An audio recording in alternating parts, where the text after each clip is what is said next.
3:37 p.m. Hi Kelly, it's Phil at PMT with bad news. We've got the Marshall going. That wasn't too bad, but the Ampeg is a bust. It's really seriously damaged.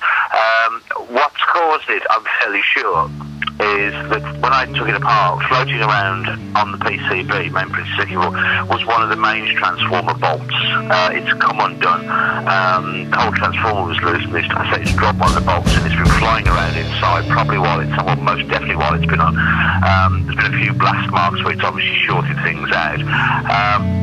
Also, the main socket has drawn too much current and burnt its connections. I did that first so I can get the amp to actually run. What we're going to need is actually specialist Ampeg service because this has done, should we say, unusual damage on the sort of usual faults you would get in normal use. This has actually shorted various components out to the chassis.